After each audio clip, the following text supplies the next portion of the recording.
Hello, and welcome to another episode of Professional Book Girl. My name is Kayla, and I read a ton of books, but I can recommend the best to you. And today is a very exciting episode. We are talking about my top 5 reads of 2023. At the time of recording, I am on my 237th read, and I think it's safe to say I'm going to hit 250, which is crazy. And last week I told you guys this would not have happened if I wasn't unemployed right now and I don't have a full-time job. I'm just working freelance, but I am proud of that. Like, it's kind of crazy and maybe a little embarrassing, but I'll probably never read this much again. So I am fully embracing it that I got through that many books, and it makes it just more special that I am telling you my top 5 on this episode out of all of those books. This is also the last episode of the year, which is really wild, even though I launched this show at the end of the year. We're obviously only 5 weeks into it, but it's already been such a positive thing in my life.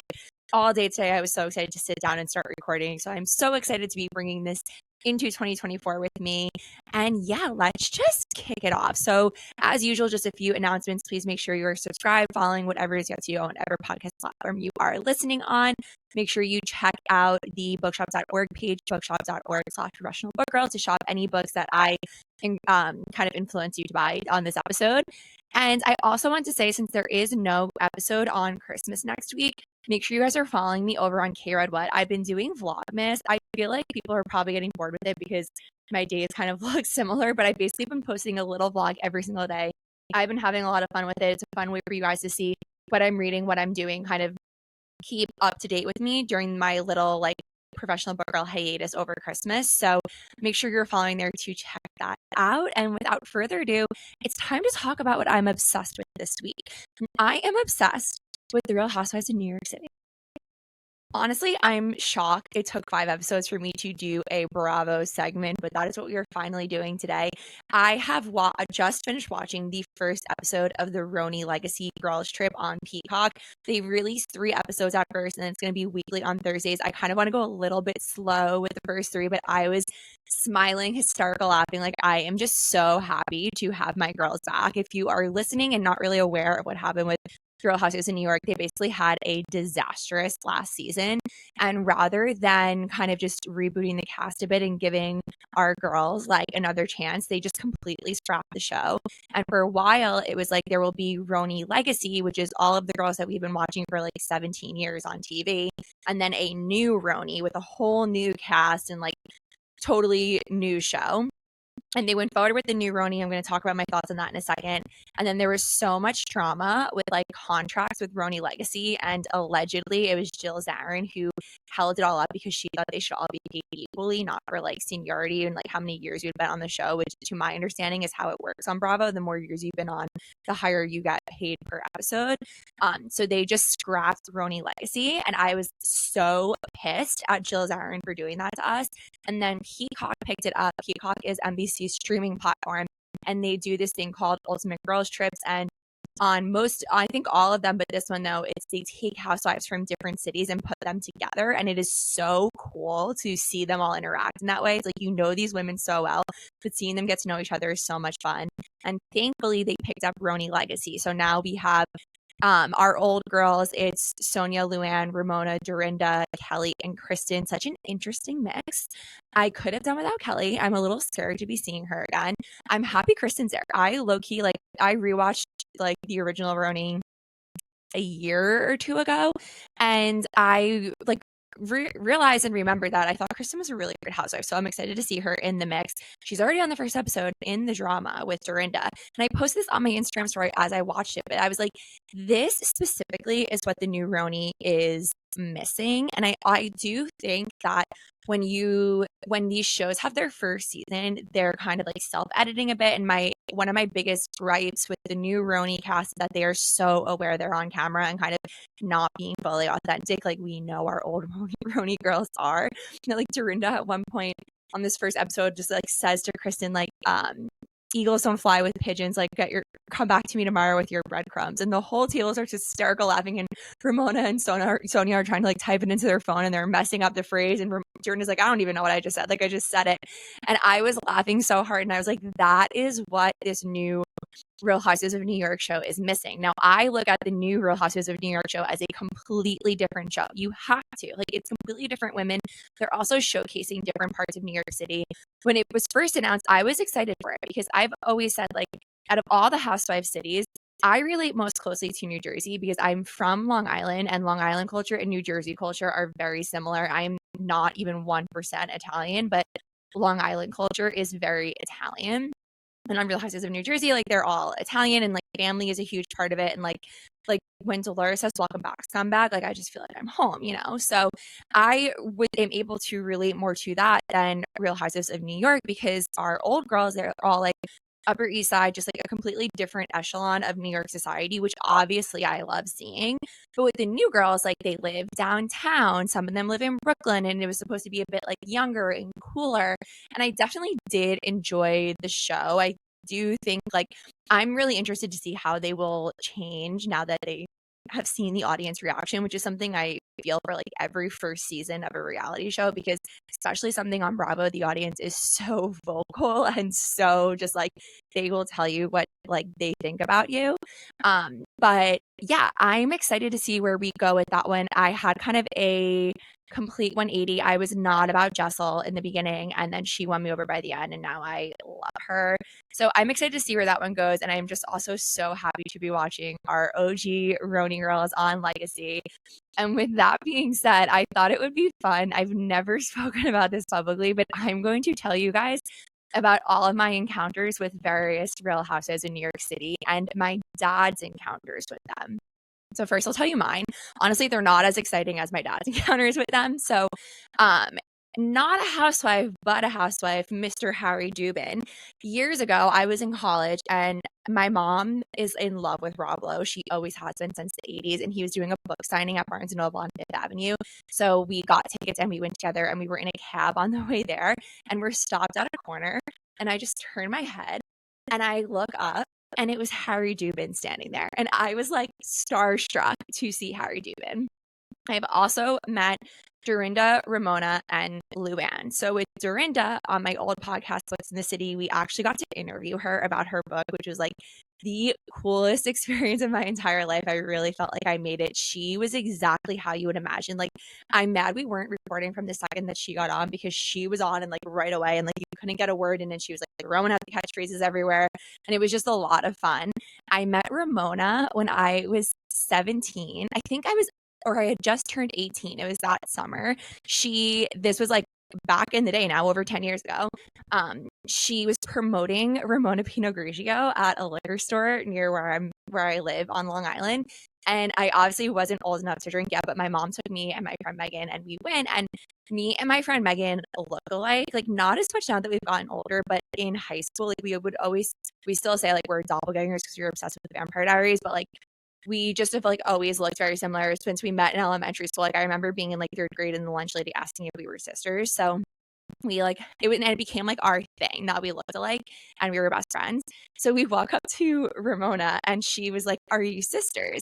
And we were like, "No, we're just best friends." And then she kind of just completely ignored me and Megan and just starts talking to my mom. And she was like, "Oh my God, I'm sure like you treat them both like daughters. Like she's your daughter's best friend, but she's also like your daughter." And she's like, "That's like me and Sonia. Like, you know, we look alike and we're best friends and we're like sisters." And it was just like so Ramona. And then I met Luann. I've gone to her cabaret show twice. I highly recommend going to her cabaret show. It is a very fun night out. The first time I went was December of 2019. Both times I took my mom as like her Christmas gift. We went right before Christmas. This is back when I still drank alcohol, so I was like heavily tipsy. And we sat down, since it was like a cabaret, you had tables, and it ended up just being my mom and I at our table. Like the other two people didn't show up. So this guy sat with us, and it turns out he works for Luann. He runs her social media. I've actually seen him on the show. So like I knew it was legit. And we were talking, and since I am a social media manager for work, I think my mom was trying to get me a job working for Countess Luann. So she was like chatting me up to this guy, and he was like, "Oh, after the show, stay here." So we like hung out at the table after the show, and who comes out but Luann, and he brings us up to Luann. She is stunning. And like I was like starstruck by how beautiful she looked in person. And I don't really remember what we said, but I just remember that she told me that I looked like her friend's daughter. And she goes, you know, my friend Jill, meaning Jill Zarin. She thought that I looked like Allie Zarin, which like I don't really see that. I think maybe just because like we both have blue eyes and brown hair. But I was like, yeah, Luann, I know who your friend Jill is. Like, are you kidding me? So those are my encounters with the Real Housewives of New York. I've also met, for those interesting, I've met Teresa, I've met Dolores, I've met Sheree. All of those happened at BravoCons. Dolores told me I was adorable, which was like, just made my life. Not at BravoCons. I ran into Bronwyn from Real Houses in New York City. I was at a Fashion Week event for work, and she was there, and I met her and her crazy mom. And I saw Margaret. I was eating at Balthazar, and I saw Marge Sr. first. And I was like, what is Marge Sr. doing at Balthazar? And then I saw Margaret, and I was eating in the outside area, and they were like arguing with the hostess. There was like a drama with their table. And then when I went in to go to the bathroom, I saw them at their table with her assistant, Lexi. And I think that is it for Housewives that I've met. Yeah, I think that's it. But anyway, my dad's stories, which are much more interesting. So my dad, growing up, being from Long Island, in the summers, because he is like a school administrator, in the summers he doesn't really do it anymore, but he would work as a chef for this prominent catering company out in the Hamptons. So he has cooked for like every famous person and then every like wealthy person, because out in the Hamptons it's like there's the famous people, but like the people with the real money are not the celebrities. And that's something like, I think this is part of why I'm so obsessed with celebrities, because my dad would come home every night during the summers and be like, oh, I was at Kelly Ripa's house, I was at Billy Joel's house. Like, he's cooked for Mary-Kate and Ashley, Anna Wintour, and he like gets to meet all these people and he would tell me about them. So the first time this happened with the Housewives, this is like when one of the first seasons was airing. I wasn't really watching it weekly at that point because I was like very young, but my mom was watching it. And I remember this was before my parents broke up, because I remember my dad came in and he came up the stairs and me and my mom were watching Housewives, and Luann was on the screen, and he just goes, oh my God, I hate that woman. And we were like, what? And this is back when she was like telling Bethany to tell her driver that he needs to call her the Countess. Like, she was in rare Countess form. Basically what happened, my dad cooked for her at a beach party, which was like literally on the beach. Like, the table was in the sand, and she was complaining that there was sand everywhere. And my dad said to her like, well, we're on the beach. And it was like, he was like, she was just so rude. And then he cooked for her again. Like, this time I knew he was going and I was flipping out. I think I was in college, but if you remember on the show, it was after Luann and Carol had their falling out about Carol dating Luann's niece's ex-boyfriend. And Luann hosted this 4th of July party. And the party did not happen on the show, but they talked about it on the show. So my dad went to Luann's house and cooked in her kitchen at her Hamptons house. And it's the one that they show on the show that she bought. And she was pretty much living in full-time in Sag Harbor. And it's the one that Andy went to for their like one-on-one sit-down after she got arrested.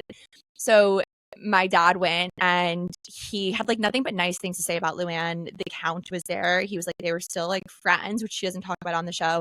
He like took a picture with the Count and Luann's son, because I told my dad before he went that I thought the son was cute. And of course he told him that, which was so embarrassing. But at that party, Luann debuted her latest single, Girl Code. It's the one that her daughter sings with her. And my dad videoed her doing this performance. And it absolutely kills me. I do not have that video anymore. And I have asked my dad multiple times, and he doesn't have it anymore either. But he sent it to me that night, and he was like, you can't show this to anyone. And I think they might have shown like a clip of a video of it on the show. But like, I knew Luann's single Girl Code before anybody else. It was just so exciting. But then at that same party, Bethany was there. Now, I have never been a huge Bethany fan. Like, I respect what she's done for Housewives until not recently, though. I always thought she was funny, but just like, she kind of always bothered me a bit. And I'm just going to say that I think my gut instinct about her was correct, given this rampage she's been on this year. But this tells you everything you need to know about her.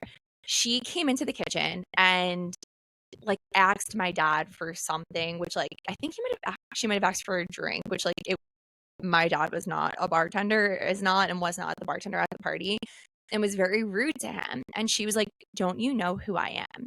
And it stuck out to my dad, because doing this for like out out east, as we would say, for like 15 plus years, like the way that you treat the help in your house is everything about you. And like the most famous, the wealthiest do not say, "Do you know who I am?" But Bethany Frankel said, "Do you know who I am?" to him. And my dad just like doesn't give a fuck. And he was like, "No, I don't know who you are. And like, and I don't care who you are. Like, you're being rude."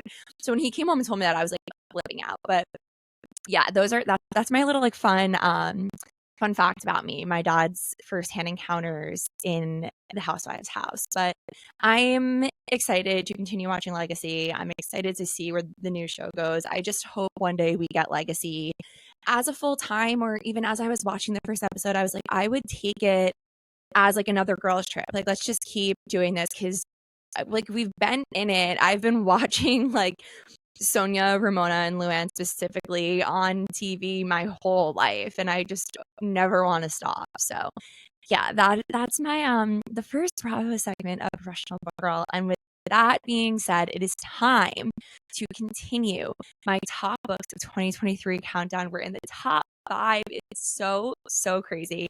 I am so excited to talk to you guys about these books. So let's get into it. And at number 5 is The Quiet Tenant by Clemence Michallon. Now, I was sent this book very kindly by the publisher, and I just hadn't really heard anything about it, and I didn't immediately put it to the top of my TBR. But this was over the summer. I think it was back in July when I read this.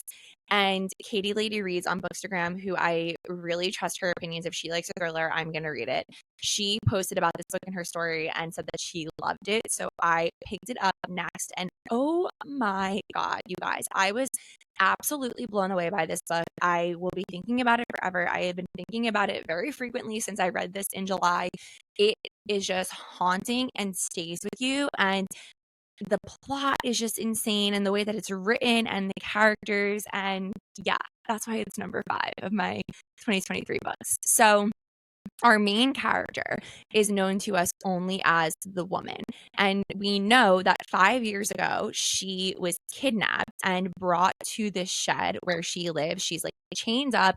It's very like, as I'm talking to you guys about it, I can just picture like her in the shed. It's like, it was like very dark. And like I think she had a few books or something. And the guy, his name is Aiden. I don't know if she knew his name was Aiden, but he would like come and bring her like food and sexually assault her. And yeah, so she though is really smart, and like she knows that she's lucky that he didn't kill her, because he is also a serial killer, and he'll kind of like hint and reference other girls that he's done this to. But like for some reason, she is the one that he decided to keep alive and not just kill her right away. So she kind of like plays his game a little bit, and she like, you think that she doesn't even remember her name. Like in the beginning, she doesn't think anything about her life before the shed. She doesn't say what her name was. Like you literally only know her as the woman, and she's really in survival mode, right?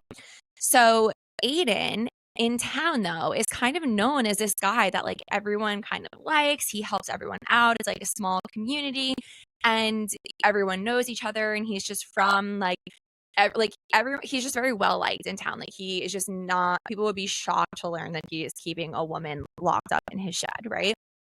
So he says to the woman that his wife died, like, and he kind of like finds comfort in talking. It's so fucked up, but he'll like talk to her about his life and things that are going on. And like she knows that he has a daughter, and so she knows that the wife died.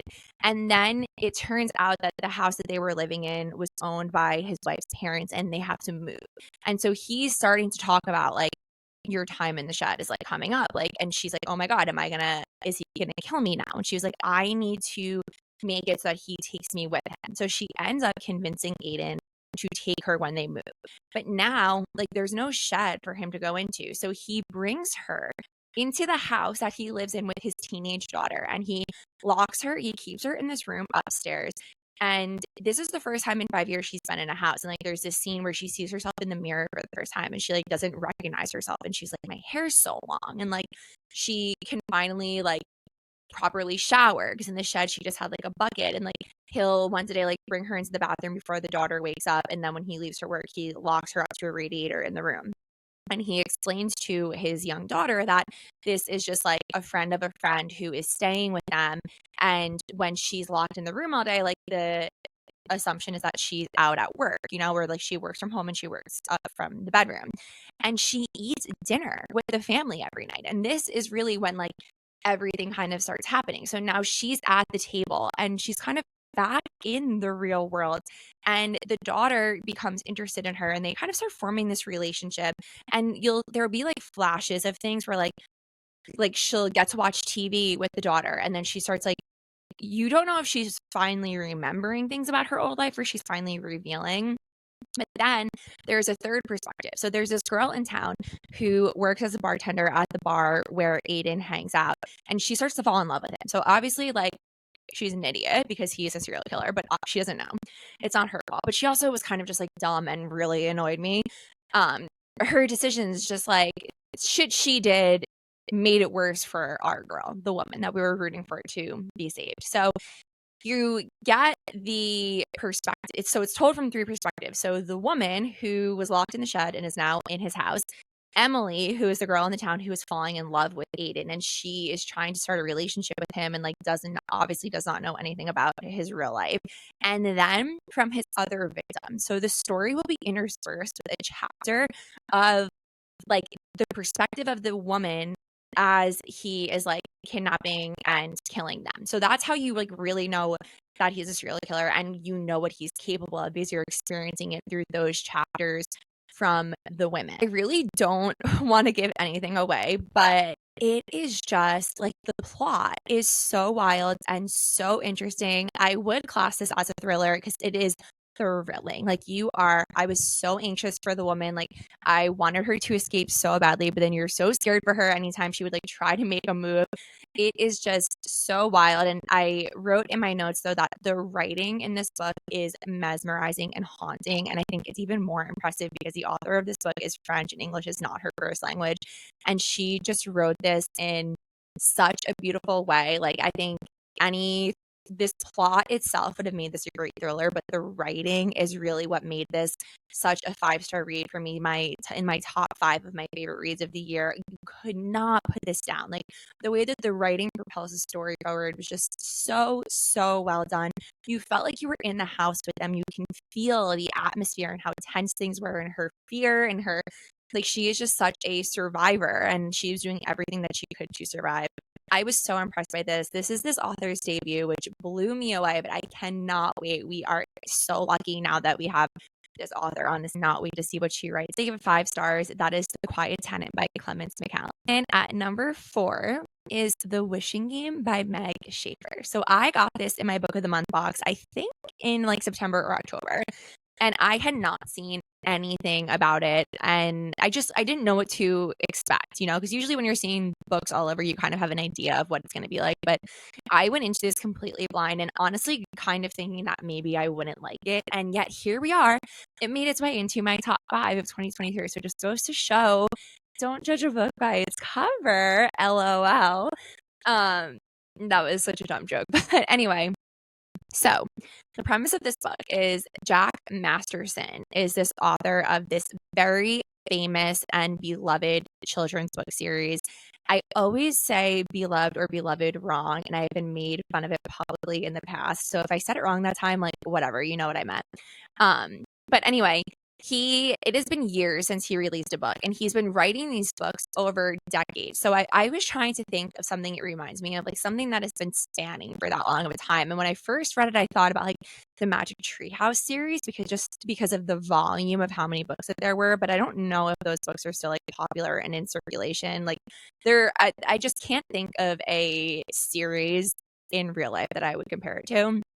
But the main point of this, though, is that he's been releasing these books for years and years. So many generations, or not many, but like maybe 2 generations of people have been like touched by these books. So, but it's been years since he released a new book. Nobody knows why. He has always been a recluse. Like the children's book series, I don't know if I said the name of it, but this series is called Clock Island, and he lives on this remote island. I think it was like off the coast of Maine, called Clock Island. And he basically like recreated the island from the books. It reads like a theme park, really, but like he lives there alone with his illustrator, which I'll get into later.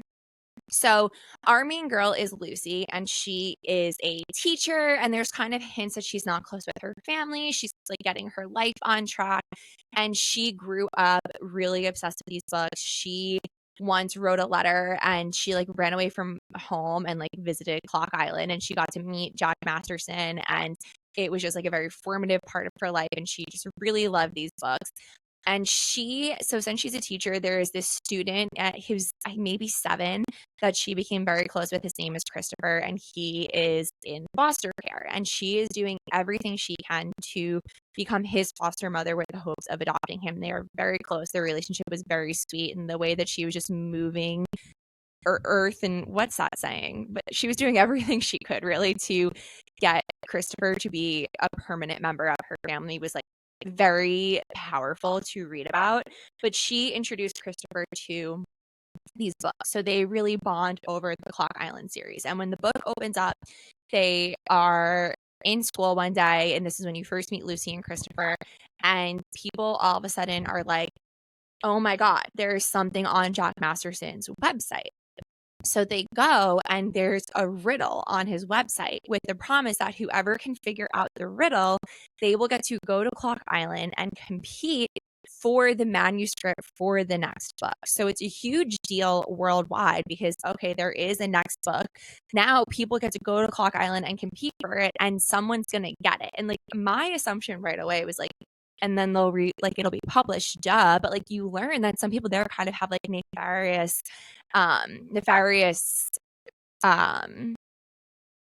what is the word I'm looking for? Intentions.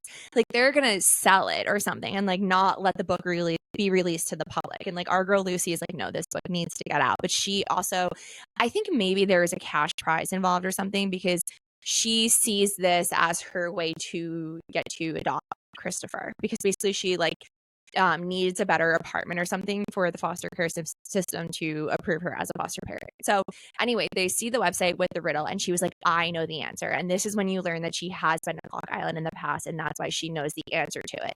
So she goes off to Clock Island, and I think there's like 5 of them in total, and you learn that it's all children who, well, they're adults now, but at one point in their lives they had run away to Clock Island. So they've been there before, and they have met Jack the author before, and they end up, it kind of becomes then like a competition or like a quest, if you will, where they're like there's riddles they have to solve, and there's different rounds, and obviously in the end they get the manuscript, and like I said, I think there's a cash prize. But this book was so beautiful. It's pretty short. I think it's like about 300 pages, but so much happens in it. There's so much jam-packed. There's the adventure part, the riddles, the quest. As I'm talking about this, I'm like realizing that it's kind of similar to the Inheritance Games series, which is a YA series that I really, really love. And like games and riddles and puzzles are a huge part of that. And like this is maybe like an adult version of that. But that part of it was so fun. But there's also the power of stories in this book series that people read as children and has impacted them as adults and is now impacting more children, and they're getting to discover the joy of it together. And this series just has brought so many people joy, and like the power of that is such a strong part of this book. I cried a lot while I was reading it. I mentioned in the beginning of this spiel that Jack doesn't live on the island alone. There's an illustrator who lives there with him, and you learn a lot about him, how he came to the island. Him and Lucy develop a friendship. Things happen. The island itself, it was so atmospheric. Like it felt like you were there, and it seems very cool. Like I said, it's kind of sounds like a theme park, and like they should make it a theme park or something. But this just completely snuck up on me. Like I said, I didn't think that I would like it. I could not stop reading it. Like I wanted everything to be okay for Lucy and Christopher, really. Like the fact that she was doing all of this for him made it so special. And like I'm really just scratching the surface because I don't want to give plot or spoilers away, but I loved this so, so much. It was heartwarming. I feel like this one will stick with me forever. It made its way onto my favorite shelf in my bedroom. Cannot recommend this enough. I obviously gave it 5 stars. That is The Wishing Game by Meg Shapiro. Number 3 is The 7-Year Slip by Ashley Poston. If you are not reading Ashley Poston books, you are missing out. Both of her books have become favorites of mine. Last year I read The Dead Romantics and was like a mess, sobbing. This one made me cry very hard too. She is just doing something in the romance genre that nobody else is doing. And I mean this not to slight Emily Henry, but maybe her books are like a little overhyped, but I think Emily can still have the hype that she gets, but I think Ashley deserves the level of hype that Emily Henry books get, and I prefer Ashley Poston books over Emily Henry books. So both of her books so far, and she just revealed the cover for her next one that's coming out in 2024, and I cannot wait. It's one of my most anticipated reads is 2024. There's a magical realism element to it, but they are so rooted in reality, and the way that the magical realism happens is just so cool and adds a really fun layer, but the books would still be great without it. So this is magical realism romance that follows Clementine and Ewan. And Clementine was extremely close with her aunt. Her aunt was kind of like the cool, eccentric aunt. She never had kids. She lived in New York City. Clementine grew up in the suburbs.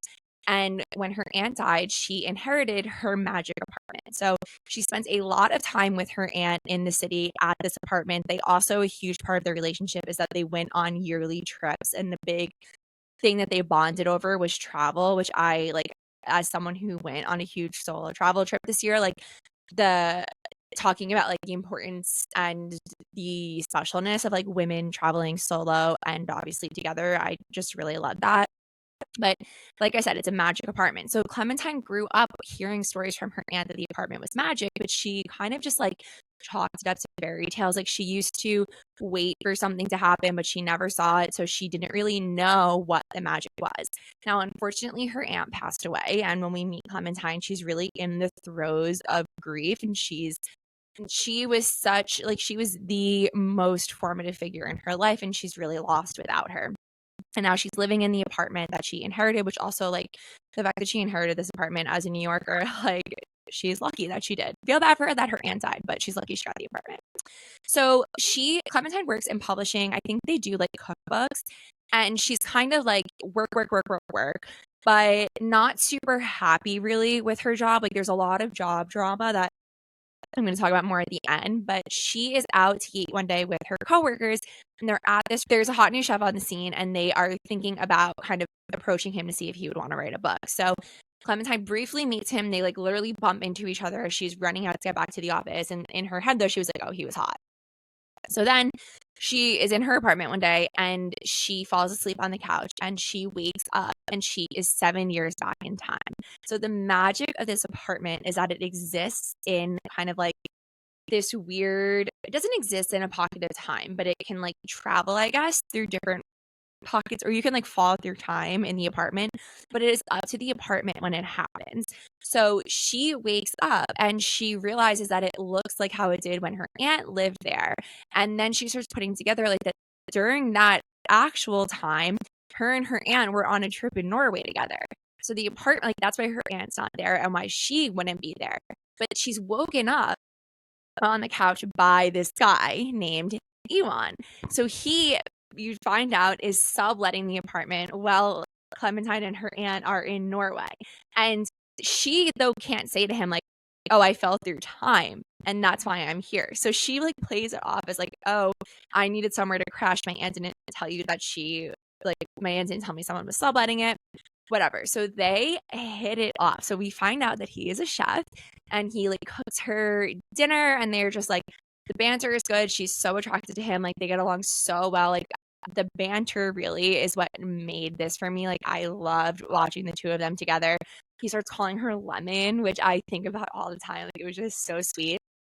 But the magic of the apartment like decides really when she gets to slip through time. So eventually she wakes up and she's back in the current timeline and she doesn't know what happened to him or how to find him again until she goes into a meeting about that hot chef from the beginning about a cookbook. He's there because he's going to do the cookbook and she recognizes him and she's not sure if he knows who she is. Like she doesn't know what he's been up to in the last 7 years. And basically what happens is we follow their relationship in the current timeline, but we also the apartment keeps sending her back. So at the same time, we're realizing we're watching from when they first met and 7 years ago what their relationship was like. And it was just so cool, so well done. Like all of that was so much fun.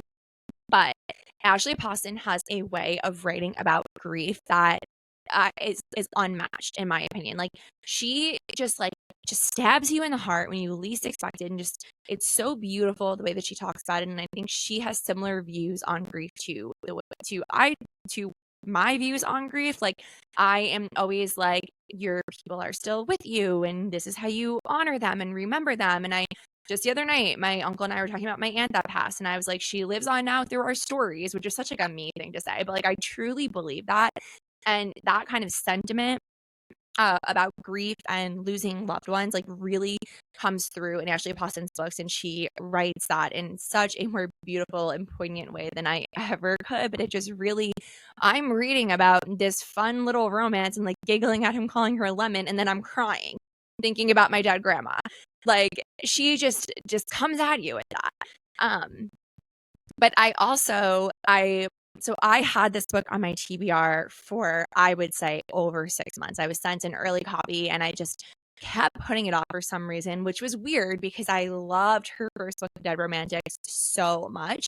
And I was just like, I just didn't feel right to pick it up.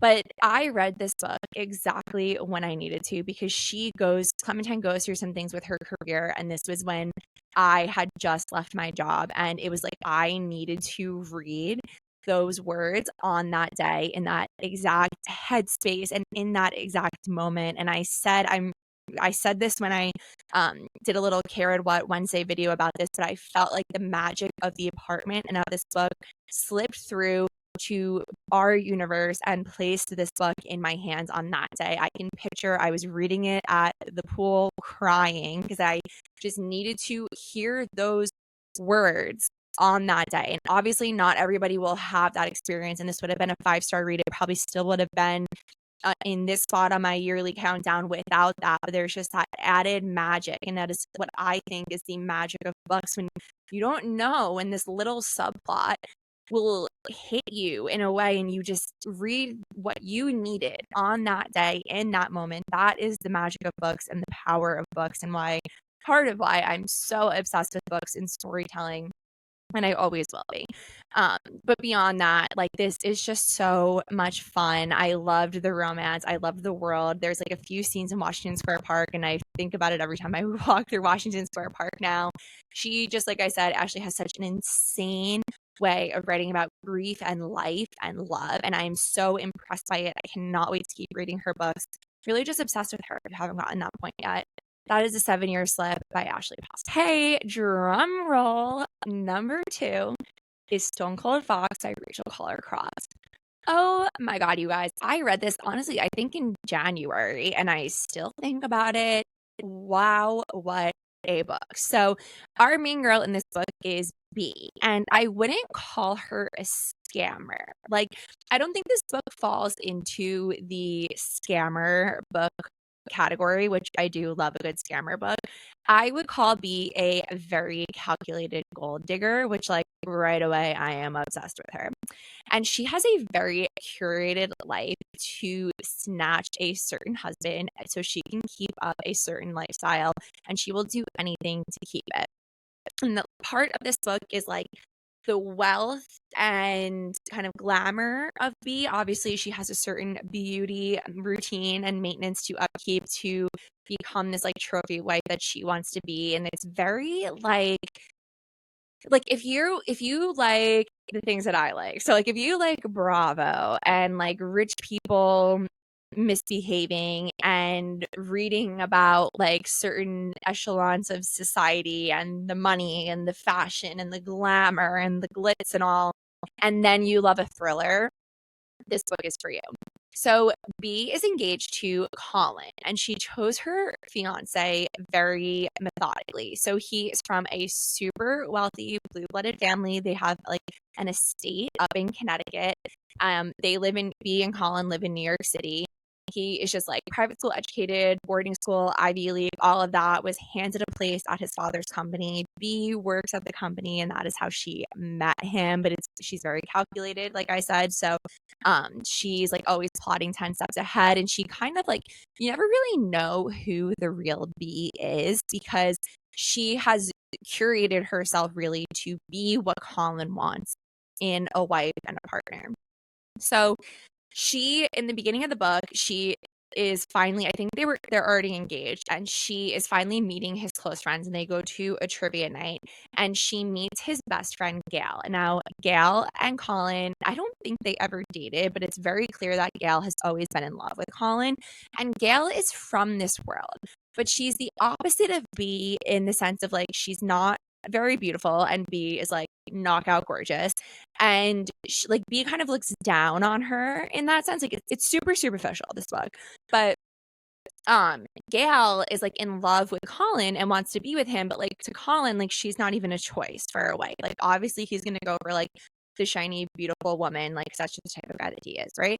So they have this kind of like little standoff in the bathroom, and as they're walking out, B is like, like Gail is my next mark, in a sense of like she loves to kind of compete and have someone to go after, not in the sense of like she's not killing her, but just like to have like an enemy. Like she finds that fun, and like she's very calculating, like I've said a few times now, and whatever. So what happens though is that Gail is also kind of onto B, and what B thought was a fun competition with Gail kind of turns a bit sinister, because Gail is digging into B's past. So all of this sets off as they're engaged, and she is going through the motions of, you know, meeting his whole family. Obviously, the type of family he's from is very entertaining, especially for someone like B to be thrown into the mix.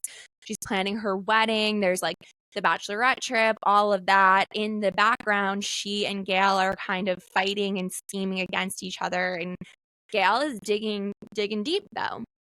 And then that's like literally 20% of the book, because here is the big zinger that is what makes this stand out to me, which, by the way, all of what I just said already is a book I'm obsessed with. But then we learn, so then we are interspersed with chapters from B's life growing up, where she lived with her mom, who was a straight up con artist, and her mom would trick these wealthy men into marrying her, and they would live with him for a few years. B always had a different name, so we don't even know if B is her real name. B is the name she chose for herself. She doesn't know what her real birth name is, because her mom would give her a new name with every husband she got. And then she would, once she got over that husband, they would leave, take up new identities. And this is what made this book so insane and fascinating to me, because you see how B became who she is, how she got to this point where like she doesn't even care that she doesn't have a single real thing about her, because she never did. And it's because of her mom. So that becomes like, it is just, the psychology of it is so fascinating. And it's what made this stand out so much to me, because I thought that was so unique. I've never seen that. I read this in January, so it's almost been a year since I read this, and I have not seen it since. Just wildly fascinating. And like I said, Gail is looking into B's past, so some stuff about the mom starts to come up, and I just want to say what happened. What happens, but I'm obviously not going to. But there are insane twists and turns. I read this in a night. I could not put it down. It is so wild, but also such a freaking fun ride. And I am also now obsessed with the author, Rachel Koller Croft. So on my UK trip, it turned out we were both in London at the same time. So she had spent a lot of time in the UK. So she was sending me recommendations of like restaurants and things like that in London. And then when I would post like my emo sappy post that I was like sad about London, like she was really like helping me feel better about that. And she was like, you'll come back. Like now you just have like part of your heart is here. And I was like, yeah, like I'm going to come back. And it was just like really cool to get to like bond with her over that. Also because like the fact that she wrote this book that I was so obsessed with, like fundamentally we have a lot of things in common. But then her next book that's coming out in 2024, this is one of my most anticipated reads of the year. She like 2 months ago gave me a hint and just sent me like the Union Jack emoji. And I was like, oh my God. And I kind of had a feeling her next book would be set in London just because she was over there for so long. But also, like, I was over there for a month too, and I wasn't writing a book that takes place in London. So a girl can hope. But her next book, I'm pretty sure it's called We Love the Nightlife. It is London nightlife, and it is vampires. Like, what? Speechless. Like, I cannot wait for that, especially like Stone Cold Box was her debut, which is just insane to me because it is so well written, well plotted, well thought out. The characters, everything about it. This, I could just picture it as like a TV show that we all can't shut up about. I loved this so much. I cannot wait to read everything else that Rachel writes for us. I literally just like, it's my number 2 book of the year. Like, so obsessed with it. And also the cover is so beautiful and so cool. I loved it. 5 stars, obviously, 5 million stars. That is Stone Cold Box by Rachel Koller Croft. Drum roll, please. The number 1 book, I'm kind of cheating a bit. It's 4 books. It is the Magnolia Parks universe by Jessa Hastings. So obviously, Magnolia was going to make its way up to the very tippy top of my favorite books of the year. But when I was looking through, I pulled like all of my 5-star reads of the year. And I realized that at the time of this recording, there are 4 books out in the series, and I gave 3 of them 5-star reads. And then just thinking about what I loved reading this year and had so much fun with, obviously, it's Magnolia and Daisy. And that is why Magnolia Parks is my number 1 favorite read of the year. I'm so excited to say that. Like, I just love this series so much. And like, you guys know I don't reread, but I'm like heavily thinking about rereading these books. I can't wait.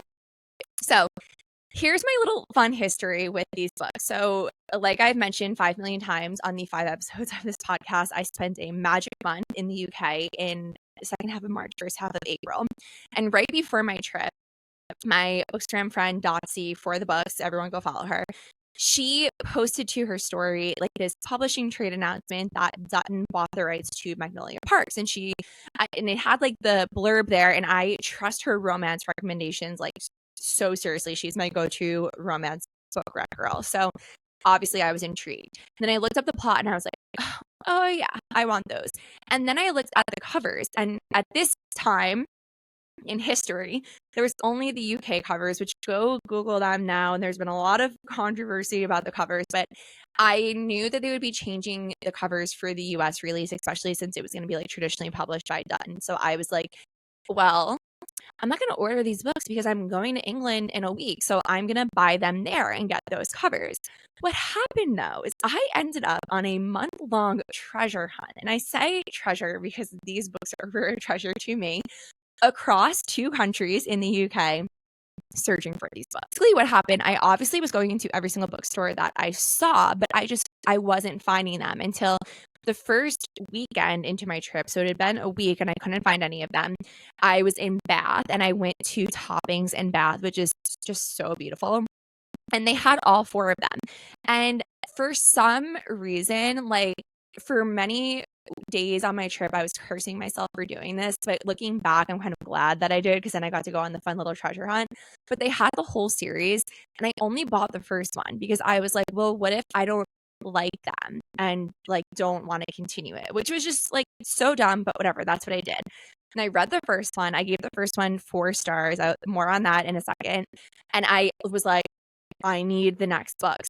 And I ended up literally every day, no matter where I was in different cities all over England, I would look for these books. But then it was crazy because then the first ones that I found, they were just in the regular fiction section.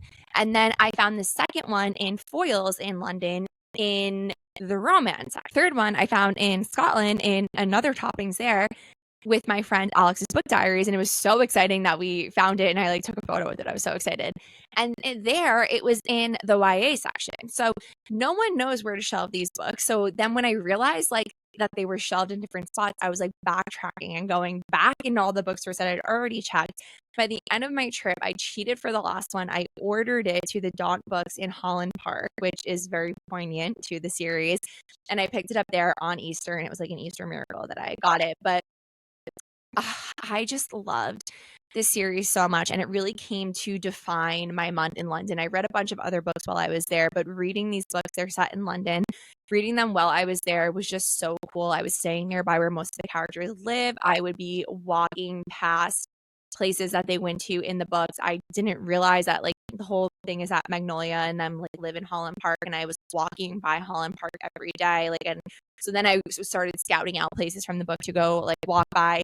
At one point in the third book, a character moves literally down the block from where I was staying. So I felt like I was in these books, and it just made my month in London like all the more special to be on the hunt for these books I was obsessed with, which like you guys know, when you are looking for a certain book and you finally find it, it is the best feeling. And it was just so cool to be able to do that all over England. Like the fact that I got them all in different bookstores too, I thought was so cool.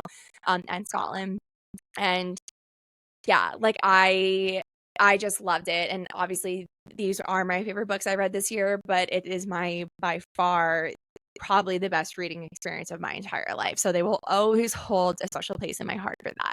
And I said when I started talking about these books, I gave the first one 4 stars. And I do want to say I obviously was in it right away, but if you read the first one and you're a little bit iffy, like you have to keep going, because I gave the following 3 5-stars, and I just like could not put those ones down. Like they definitely get so much better. So I guess it's time for me to tell you what these books are about. So the series has 2 main characters. It's known as the Magnolia Parks universe, but books 1 and 3 are Magnolia Parks books, and books 2 and 4 are Daisy Hates books. And basically they're all in the same universe. And what happens is we have Magnolia's book, Magnolia Parks, that's the first book. And all these events happen. And then the second book is Daisy Hates, and that's where we're following a different character who is my favorite. And it is the same timeline as what happened in Magnolia's books, but you kind of, like, sometimes I would forget it was the same timeline, and then they would mention an event that happened, and you were like, oh, yeah. But you're, like, seeing it from, like, different characters' perspectives, seeing, like, different events that were centered around the same thing. It's not repetitive. Like, it is done very well, and I think it is just so cool the way that it's done. So, what are these books about? This is my like elevator pitch for this series. They are so fun and so dumb, and that is why they are perfect. If you want a book that is like a CW show, this is it for you. It is Gossip Girl meets, I was saying Peaky Blinders, but as you know, if you follow me and my Vlogmas, I just finished The Sopranos. This is Gossip Girl meets The Sopranos. Yes, The Sopranos. There is a mafia, they call them gang lords in this, but like criminal empire aspect that, oh, my favorite part, honestly. Like, should not be surprising for, it shouldn't shock you guys that I love The Sopranos so much when I was just so obsessed with Julian Hayes. Like, I love him. Okay. Anyway, Julian Hayes is like young, hot, British Tony Soprano. I said what I said. So in Magnolia's book, Magnolia is a socialite. She kind of, in true socialite fashion, she is a writer for, I think, Tatler magazine. Her dad is a huge record producer. Her mom was a supermodel. She is biracial. She is just so cool. She is the most beautiful girl. Everyone is obsessed with her. Like, she is like social media superstar. Like, when I say socialite, it's like people on the street like know who she is. Like, they get approached in stores. Like, that level of kind of like fame and like nepo baby and like everything that I love, right? And she's super into fashion and she's super girly, and she has an on and off insanely toxic fucked up relationship with our boy BJ Valentine. So they were together for a bit and something happened, and then this first book you like really find everything out, but they broke up, but they are still so interconnected in each other's lives. And like, this relationship is so toxic and so fucked up, like beyond Chuck and Blair. Like, if anyone in my life was doing this with someone, I would be like, what the fuck is wrong with you? But like, we can suspend reality for a little bit and like maybe give Magnolia like a slight bit of a break, because it's just like so fun to read, but they're just still so obsessed with each other, but they won't get together. And BJ's kind of like always out with different girls, kind of like torturing her, but she never really got with anybody else until this book, when she decides to fake date this guy named Tom England. And he reminded me of like not like a Prince William, but a kind of like aristocratic, like Magnolia is from this like is a famous socialite, but with him there's a bit more of that like the British upper echelons of like aristocracy society, and obviously the two mixed together in real life as well. So she's like fake dating Tom England to get back at BJ, but then obviously her and Tom England, like, stuff happens with them, and it is just so much fun.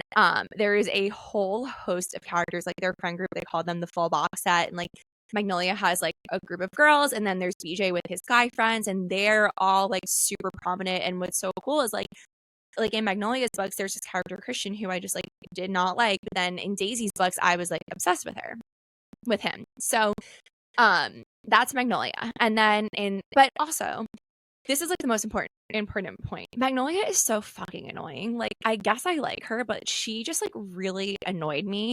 And that's also why I gave the first book 4 stars. But she does get better as the series goes on. But then in book 2, we meet Daisy. And that is really when everything turned around for me with this series and what made me love it as much as I do. So Daisy's being raised, well, she's like an adult now, but she was raised by her older brother Julian, who I just went on my little spiel about, so then I love him. And he is like the most dangerous, biggest like gang lord in London, and she like grows up like there's like around like a lot of violence, I guess. And like when I first read these, I was thinking of it as like The Sopranos. So like Julian would have been like Tommy Shelby, and Daisy is like Ada, but they're like much closer, and I think they're like 10 years apart.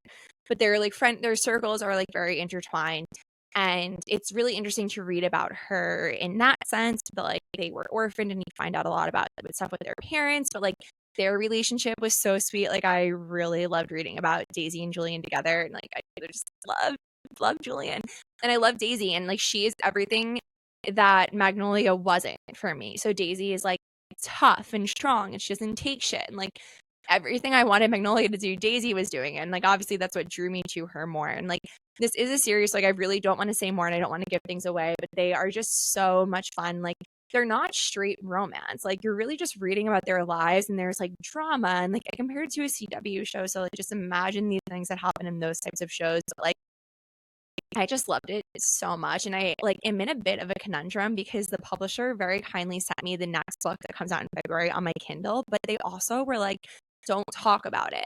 And I've never been told not to talk about a book before it comes out. So I want to read it so bad, but I also kind of want to wait for when everyone's reading it so we can like all have fun and like geek out about it together, because the ending of that last book. So this is when it gets like, this was one thing that bothered me. The only thing that bothered me about reading the same timeline twice, at the end of book 3, which is Magnolia's second book, the ending of that book, like I had to reread it 5 times to actually believe what I was reading.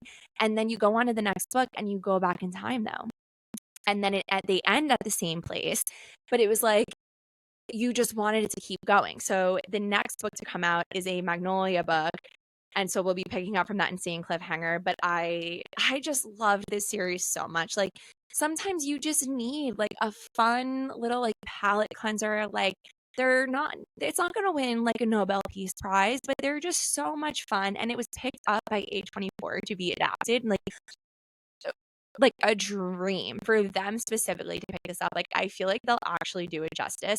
And I'm just realizing now I never got back to the covers, which caused a lot of controversy on Bookstagram, but they released the new American covers and I don't like them. Like they're weird. They have like feet in the air. I don't like Daisy's font. Daisy's does not feel Daisy. And like literally what drew me to these books was the covers and how unique they were.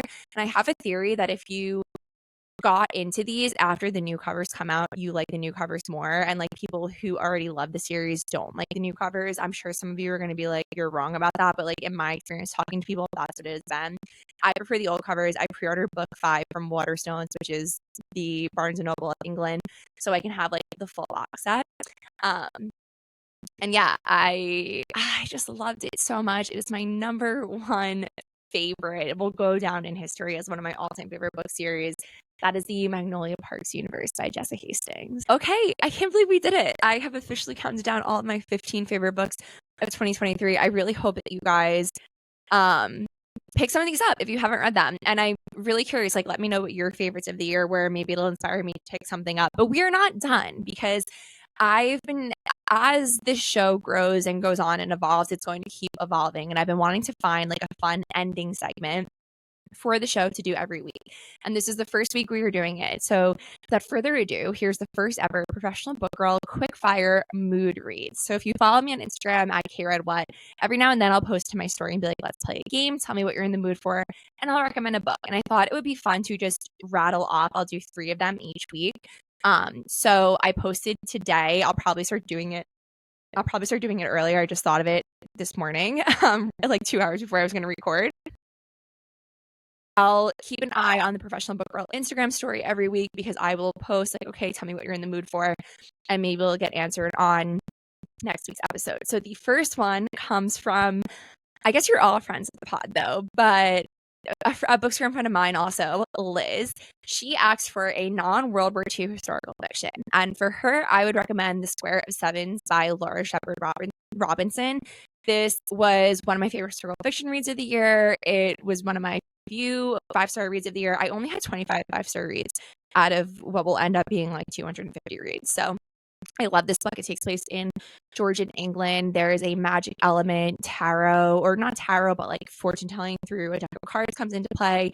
It is a sweeping, rich historical fiction novel that is just full of like mystery and like rich people behaving badly. And there is our protagonist, our main girl, is just so cool, and it is such a fun, wild ride. So that is A Square of Sevens. Estefana asked for a book that will make her want to start over in a new town, preferably a town abroad. I mean, pretty much every historical fiction book I read makes me want to do that, but I am specifically going to say the Bookbinder / the Dictionary of Lost Words. They're both by Pip Williams. They are standalone, but they kind of go together. Like if you're going to read them, I recommend read the Dictionary of Lost Words first, but they both take place in Oxford. It's set around World War I. Obviously, it's in England, but the way that Oxford is described here, I read the first book before my trip. It's so atmospheric and it felt like you were really there. And then I just read the Bookbinder a few weeks ago, which obviously was after my trip, and I was just able to picture everything that I saw when I was in Oxford, and it really made me think like I should just stop being a big city girl and be like a Hallmark movie girl and like go live in Oxford, like it just seems very lovely. Finally, Rachel asks for a book that will get her into the Christmas spirit, and I would recommend The Jolliest Bunch by Danny Pellegrino. I just finished reading this. It is a 5-star read. I cried and I was hysterical laughing, and I feel like that is everything you need in a Christmassy book. This is an essay collection about funny and heartwarming and sad stories about Danny's life through the holidays. I was, like I said, hysterical laughing, and he has a way of talking about the holidays that I talked about on my Christmas episode. I think the holidays can be very melancholy and sad also, in the way he wrote about that. And there's a chapter on like the magic of getting that gift that was all you wanted on Christmas morning as a kid, or like making sure you just like take the hour and watch a Christmas movie with your family because you never know what's going to happen. And really beautiful, but also really funny, which most importantly, and I'm just obsessed with Danny Pellegrino. If you liked my little Bravo recap at the top of this, make sure you listen to his full Bravo podcast. I love it so much. And yeah, that was the first ever mood reads. I hope you guys like that. I mean, obviously let me know if we don't like it, but I think it's a little fun thing to do. Thank you for listening. Like I said, there will be no episode on Christmas, but I hope you guys have a Merry Christmas. If you're not celebrating, I hope you just have a lovely little day. I will be back on New Year's Day with not a normal episode, but kind of a fun little retrospective. Obviously, we'll be talking about books, but I really want to talk about my year of reading, as this is I would say my best reading year ever. Yeah, that is our show, and I'm just forgetting the outro, but please make sure you're following, subscribe, whatever it is you have to do on whatever podcast platform you are listening on. Please leave me a rating and review. That means so much to me. Follow me on Instagram at KRedWhat. Follow the show on Instagram at Professional Book Girl, and make sure you check out the bookshop.org if you're going to pick up any of these books from today's episode. Bookshop.org/Professional Book Girl. I love you. Have a Merry Christmas. I will see you in 2024.